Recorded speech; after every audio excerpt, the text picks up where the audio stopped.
Governu Timor-Leste na Nova-Zelândia se asina akordu mobilidade laboral e a fulan maiu a tinan.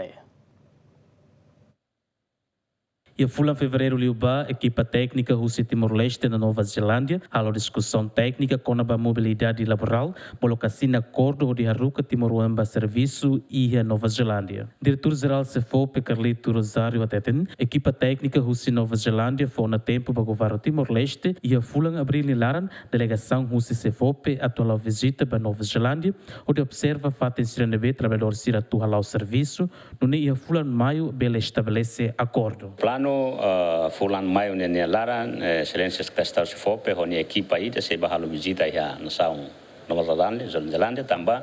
etan komite husi enba se halo visita ida abril nene laran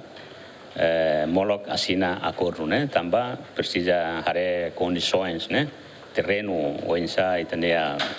jovem sira liu ser nebe cara que se Nova-Zelândia cariba ita precisa tem hare lá condições também acordo né itasina entre nação com nação governo precisa hare condições ser nebe iha Nova-Zelândia não é tabel decide não mos cari iha lia fuambalo tem que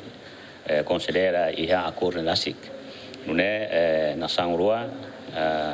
bela segura e tenia trabalho ser baneba sine direito sine dever la belle viola nebe progresso lá o dia close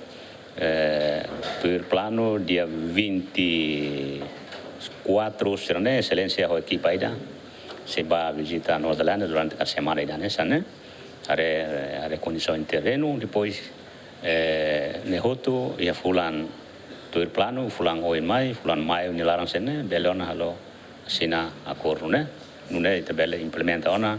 programa mobilidade laboral Timor para Nova-Zelândia. Ter plano trabalhador siranebe macatuba serviço e a Nova-Zelândia, se serviço e a área agricultura no horticultura, mas que não é governo Nova-Zelândia, se dá o decide número trabalhador nebe sira precisa e a fase da Huluknien. Aderet Jimenez, bem-vindas Jimenez, GMN.